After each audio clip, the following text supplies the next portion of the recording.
ఆదివాసీ సాంప్రదాయాలకు, ఆత్మ గౌరవానికి, పోరాటానికి, అస్తిత్వానికి ప్రతీక మేడారం సమ్మక్క సారలమ్మ జాతర. వనంలో నుంచి జనంలోకి వచ్చి భక్తుల కోర్కెలు తీర్చే ఆ అడవి తల్లుల రాకకు వేలయ్యింది.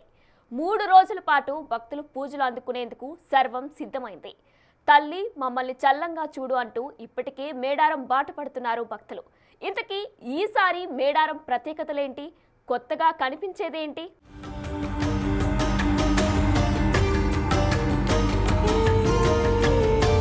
రెండేళ్లకోసారి మాత్రమే దక్కే దర్శన భాగ్యం.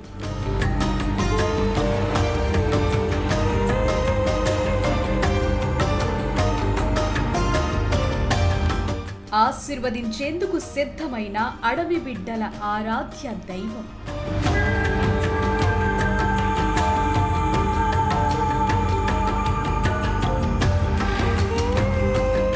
అమ్మ ఆశీస్సుల కోసం ఇప్పటికే బయలెల్లిన భక్తజనం.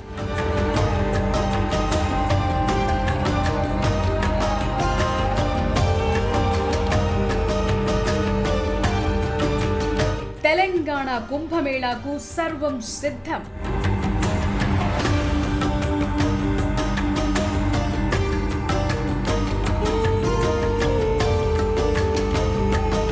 ఆదివాసీ సాంప్రదాయాలకు, ఆత్మ గౌరవానికి, పోరాటానికి, అస్తిత్వానికి ప్రతీక మేడారం సమ్మక్క సారలమ్మ జాతర.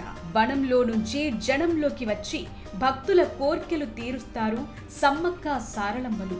3 రోజుల పాటు భక్తుల పూజలు అందుకునేందుకు గద్దెలపై కొలువుదీరేందుకు సిద్ధమయ్యారు. 900 ఏళ్ల ఘన చరిత్ర కలిగిన ఇలాంటి గిరిజన జాతర దేశంలో మరెక్కడా కనిపించదు. ఇప్పటికీ మేడారం జాతరకు వెళ్లే దారులు కిక్కిరిసిపోయాయి. జంపన్నవాగు జన సంద్రమైంది. జాతర మొదలు కావటానికి ముందే పరిస్థితి ఇలా ఉంటే ఒక్కసారి అస్సలు టైంలో ఎలా ఉంటుందో ఊహించుకోండి. కామన్ మ్యాన్ నుంచి మొదలు పెడితే దేశంలోని వివిఐపీలు కూడా మేడారానికి వెళ్లి దర్శనం చేసుకోవటం ఆనవాయితీగా వస్తోంది. బెల్లం ముద్దలనే బంగారు ముద్దలుగా మురిసిపోయే మహిమాన్విత జాతర ఇది. ఆ వనదేవతలను దర్శించుకుని నిలువెత్తు బంగారం సమర్పిస్తే కోరిన కోర్కెలు తీరుతాయని భక్తజన నమ్మకం. ఒకప్పుడు మేడారం జాతరంటే భక్తుల పూనకాలు, బెల్లం మొక్కుల సమర్పణ, జంపన్నవాగు గుండా ఎడ్ల బండ్ల ప్రయాణాలు, సమ్మక్క సారలమ్మ గద్దెల దగ్గర దర్శనాలు, ఇలా ఎంతో కోలాహలంగా సాగేది. స్వాతంత్ర్యానికి ముందు మేడారం జాతరను చిలుకల గుట్టపై ఆదివాసీలు మాత్రమే జరుపుకునేవారు. క్రమంగా భక్తుల సంఖ్య పెరగటం, గిరిజనేతరులు సైతం జాతరకు పోటెత్తడంతో అమ్మవార్ల గద్దెలను ఇప్పుడున్న ప్రాంగణానికి మార్చారు.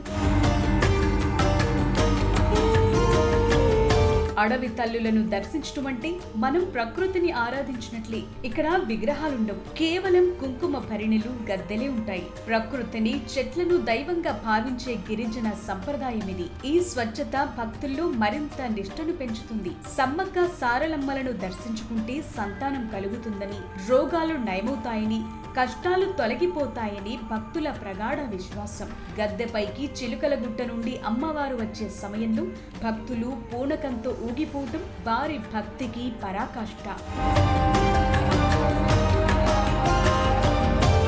మేడారం జాతర అనేది ఒక చారిత్రక వారసత్వం. తల్లి నిన్నే నమ్ముకున్నామంటూ కోట్లాది గొంతుకలు ఒకేసారి పలికే ఆ నినాదం మేడారం అడవుల్లో ప్రతిధ్వనిస్తుంది. 4 రోజుల పాటు సాగే ఈ వన జాతరకు తెలంగాణ ప్రజా ప్రభుత్వం అన్ని ఏర్పాట్లు చేసింది. 251 కోట్లు కేటాయించి మేడారం రూపురేఖలను పూర్తిగా మార్చేసింది. ఇప్పుడు మీరు చూసే మేడారం ముందు ఇలా ఉండేది కాదు. గతేడాది నవంబర్ కు ముందు మేడారం, ఇప్పుడు కనిపిస్తోన్న మేడారం పూర్తిగా వేరు. అమ్మవారి గద్దెల చుట్టూ ఇనుప కంచెలు, చెట్లు, పదుల సంఖ్యలో దుకాణాలు, ఇరుకైన రోడ్లు, వీధులతో మేడారం భక్తులకు అనువుగా ఉండేది కాదు. భారీ స్థాయిలో వాహనాలొచ్చినా, ఒకేసారి పెద్ద మొత్తంలో భక్తులొచ్చినా ఇబ్బందులు తప్పేవి కావు. జాతరకు వచ్చిపోయే భక్తులకు సరైన ఏర్పాట్లు, వసతి, ఇతర సౌకర్యాలు పెద్దగా ఉండేవి కావు. అడవి మధ్యలో అన్ని అరకొరగానే దొరికేవి. కానీ ఇప్పుడు ఆ పరిస్థితులు లేవు.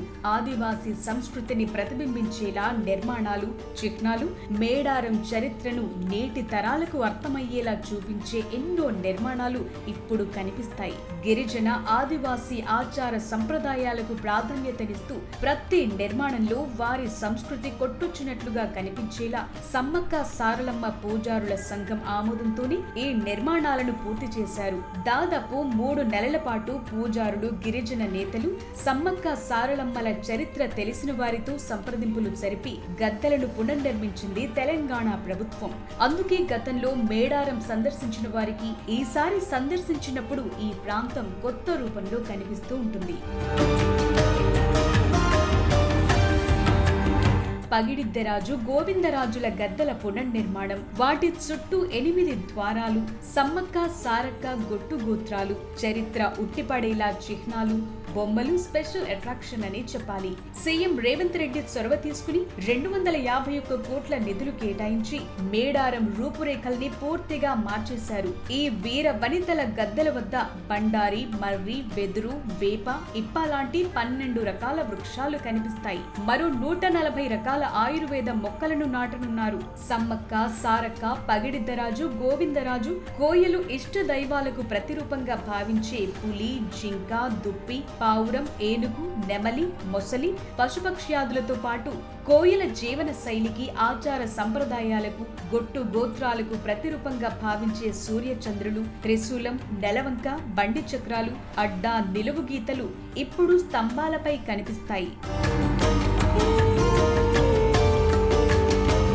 ఓవరాల్ గా చూస్తే ఈసారి ఆ ఆదివాసీ వీరవనితల దర్శనంతో పాటు భక్తులకు సరికొత్త అనుభూతి కూడా దక్కటం ఖాయంగా కనిపిస్తోంది.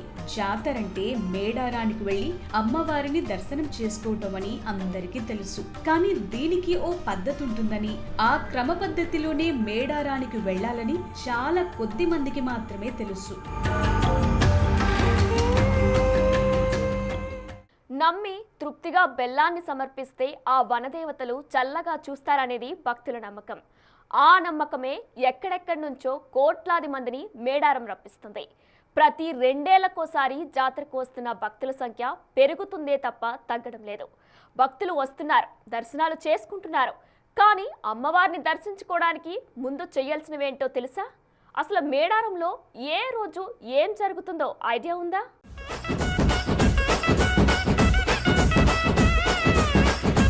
మేడారం జాతరంటే మనం కేవలం 4 రోజుల తెలంగాణ కుంభమేళ అని మాత్రమే అనుకుంటాం. కానీ మహాజాతరకు సరిగ్గా 2 వారాల ముందుగానే, అంటే జనవరి 14న గుడిమెలిగే పండుగను నిర్వహించారు. దేవతలకు ధూపదీపాలతో పూజలు చేసి నైవేద్యాలు సమర్పించారు.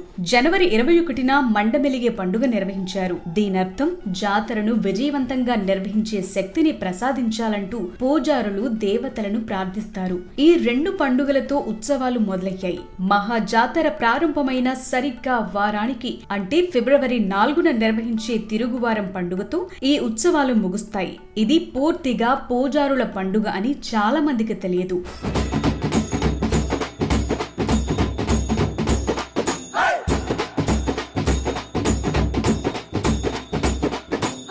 మొదట మహబూబాబాద్ జిల్లా గంగారం మండలం పోనుగొండ్ల నుంచి పగిడిద్దరాజు మేడారానికి పయనమవుతాడు. అదే రోజు తాడ్వాయి మండలం కన్నెపల్లి నుంచి జంపన్న బయలుదేరుతాడు. ఇక బుధవారం కన్నెపల్లి నుంచి సారలమ్మ దేవత, ఏటూరు నాగారం మండలం కొండాయి నుంచి గోవిందరాజులు, మహబూబాబాద్ జిల్లా నుంచి బయలుదేరిన పగిడిద్దరాజులు గద్దెకు చేరుకుంటారు. ఇక గురువారం రోజు జాతరలో అతి కీలక ఘట్టమైన సమ్మక్క దేవత చిలుకలగుట్ట నుంచి బయలుదేరి గద్దెపైకి చేరుకుంటారు. శుక్రవారం రోజు అందరూ గద్దెలపై కొలువుదీరుతారు. భక్తుల ప్రత్యేక పూజలు, మొక్కులు తీర్చుకోవటం జరుగుతుంది. శనివారం వనదేవతలంతా తిరిగి వనప్రవేశం చేస్తారు.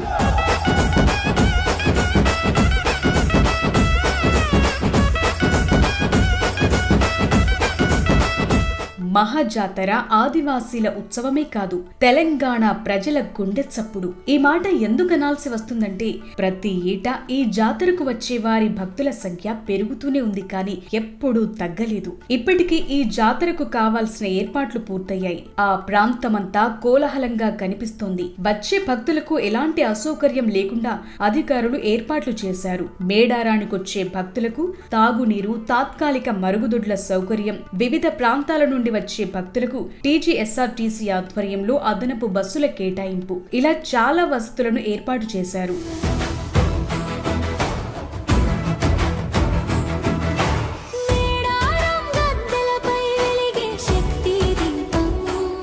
అడవి తల్లుల దర్శనానికి వచ్చేవారంతా నేరుగా మేడారానికి రారు. భక్తులు తొలి మొక్కులు మార్గమధ్యలో ఉండే గట్టమ్మ తల్లి ఆలయానికి చేరుకుంటారు. మొదట అక్కడ దర్శనం చేసుకుని మొక్కులు చెల్లించుకుంటారు. అనంతరం మేడారం చేరుకుని జంపన్నవాగులో పుణ్యస్నానాలు చేస్తారు. ఆ తరువాతే అమ్మవారి దర్శనాలు ప్రారంభమవుతాయి. సమ్మక్క, సారక్క, గోవిందరాజు, పగిడిద్దరాజు ఆలయాల్లో భక్తులు మొక్కులు చెల్లించుకుంటారు. భక్తులంతా వనదేవతలకు చీర, గాజులు, పసుపు, కుంకుమతో పాటు బంగారంగా పిలిచే బెల్లాన్ని కానుకలుగా ఇచ్చి మొక్కులు చెల్లించుకుంటారు. ప్రజలందరూ గతంలో వారి కోరికలు నెరవేరినట్లయితే నిలువెత్తు బంగారాన్ని సమ్మక్క సారలక్కలకు సమర్పించుకుంటారు.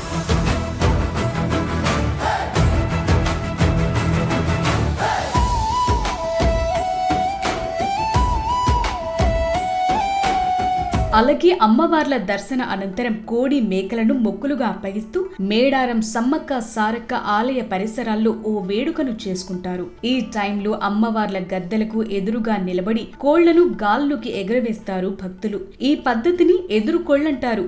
ఎదురుకోళ్లకున్నటువంటి ప్రత్యేకత ఏంటంటే మదిలో ఉన్నటువంటి కోరికలను అమ్మవారికి నివేదించుకుని గాల్లో ఎగురవేస్తారు. వారు కోరిన కోరికలు తీరిన వెంటనే వచ్చి పొట్టేళ్లు, కోడిని సమర్పిస్తామని మొక్కుకుంటారు. కాకతీయులతో వీరోచితంగా పోరాడినటువంటి సమ్మక్క సారలక్కలకు గిరిజన భక్తులు వారి పోరాట పరాక్రమానికి గుర్తుగా ఈ కోళ్లను ఎగురవేయటం ఆనవాయితీగా వస్తోంది.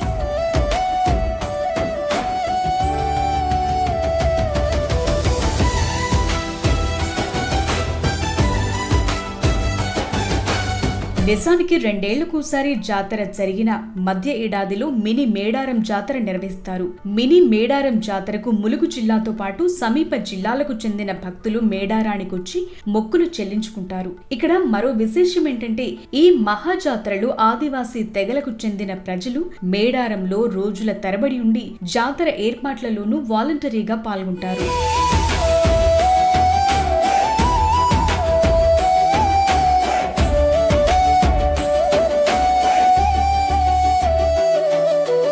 ఈ తెలంగాణ కుంభమేళాకు కేవలం తెలుగు రాష్ట్రాల నుంచే కాదు, మహారాష్ట్ర, ఛత్తీస్గఢ్ నుంచి కూడా వేలాది మంది భక్తులు తరలివస్తారు. మేడారం చేరుకోవటానికి అనేక మార్గాలున్నాయి. వరంగల్, ములుగు మీదుగా కొందరొస్తే ఖమ్మం జిల్లా నుండి వచ్చే భక్తులు మణుగూరు, ఏటూరు నాగారం మీదుగా వస్తారు. అంతేకాకుండా భూపాలపల్లి మార్గం నుండి భక్తులు అధిక సంఖ్యలో చేసుకుంటున్న భక్తుల సంఖ్య లక్షల్లో ఉంది. జనవరి 16న ఒక్కరోజే 10 లక్షల మంది భక్తులు మేడారానికి వచ్చారని అధికారులు చెప్తున్నారు. రాబోయే ఈ 4 రోజుల్లో ఈ సంఖ్య కోట్లలో ఉండనుంది.